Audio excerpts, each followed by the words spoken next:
Hi, I'm Tim. Welcome to our channel, and thanks for logging on. If you enjoy these videos, do me a favor and subscribe to our YouTube channel right here at Watchbox Reviews. I would really appreciate it, and I promise to update daily. If you like this watch, you can purchase it on our website, thewatchbox.com. Global and 24 hours a day. Buy, trade, and sell luxury watches on thewatchbox.com.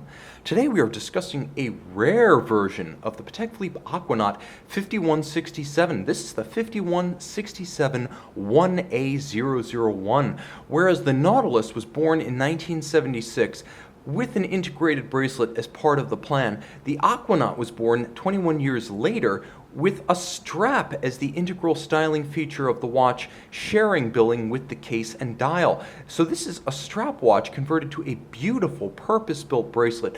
The combination of the two, rarely seen but exquisite. I can attest to its comfort. I will even go so far as to say if you have a small wrist and you decided the Aquanaut on the strap was not for you, I have good news. The more durable and more wearable bracelet is far more compatible with a small wrist. Let's talk about the fit and the feel. It's the standard Aquanaut, you know it well, 40 millimeters across the round of the case, not including crown or crown guard, slim in profile at 8.3 millimeters thick. It slides underneath any cuff. From lug to lug, you're going to find that this watch is 48.8 millimeters, and it's 48.8 whether you measure the links of the bracelet or the flanks of the lugs.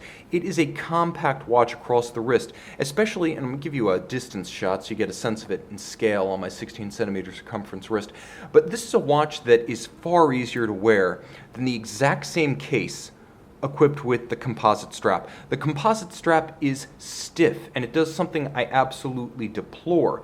It flares out from your wrist, which means when you wear this watch on the strap, the lugs end here, the strap ends here. So you wind up with a huge span across the wrist, and it's like trying to bend a piece of iron around a small wrist. Here, you have this wonderfully pivoted end link that allows the bracelet to pull straight down around a small wrist. If you're going to wear an Aquanaut on a smaller wrist, or if you're looking at it as a unisex option, this is the only way to wear it, short of sticking some sort of unseemly aftermarket strap on the standard watch. This is better.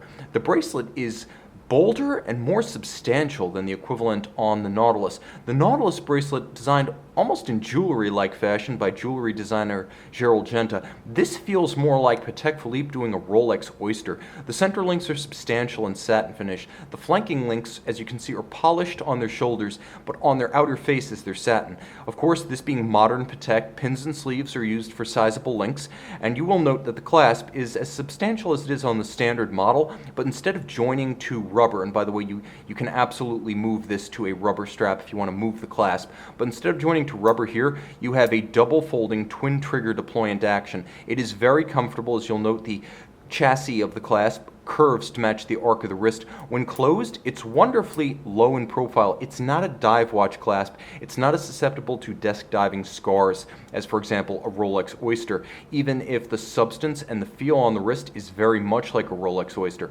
Also like the Rolex Oyster, big gaps between links to avoid pinching skin, pulling hair, or trapping heat. I find that it vents far better than the equivalent Nautilus bracelet. This is a comfortable watch.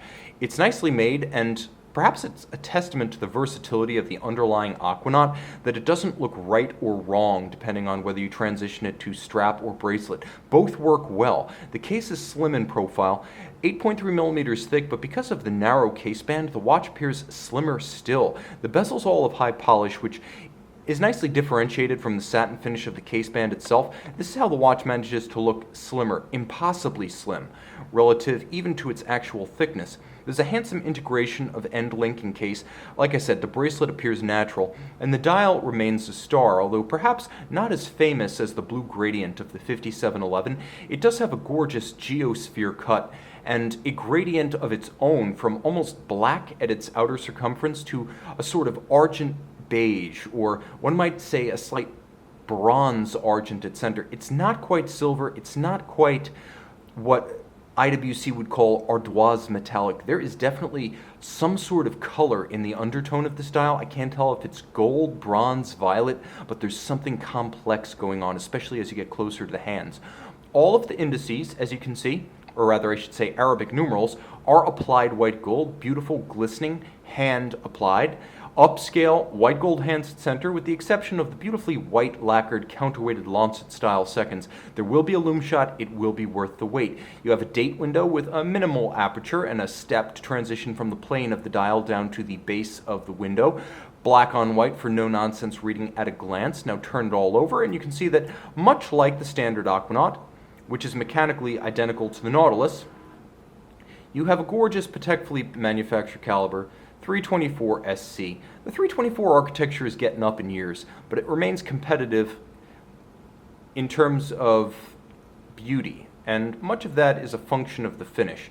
The movement's entirely hand-finished. Linear Côte de Genève across the bridges, circular Côte de Genève with spiral micro-perlage at the center of the winding mass, black polished screws with perlage across the base plate, and you will note, and you can see it to a small degree when I start to turn the watch flush to the camera, that every jewel countersink as well as the edge of the bridges, every bridge, rounded, black polished, mirrored, and executed by hand. You can see to good advantage from this angle.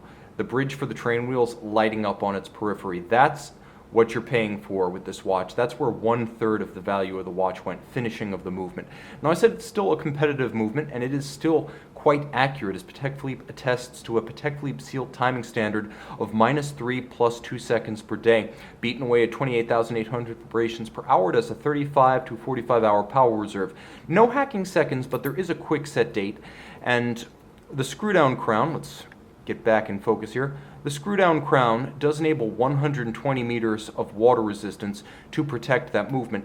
Now, one feature that I think is a bit undersold with Patek is that you can apply back pressure to the 324, and you can actually hold that seconds hand in place. So you can absolutely hack it in practice, even if in theory it does not have a static stop seconds feature. Adjusted in a chronometer busting 6 positions rather than the chronometer like 5, it has Geneva seal standards of finish despite the advent of the Patek Philippe seal from mid-2009 to present.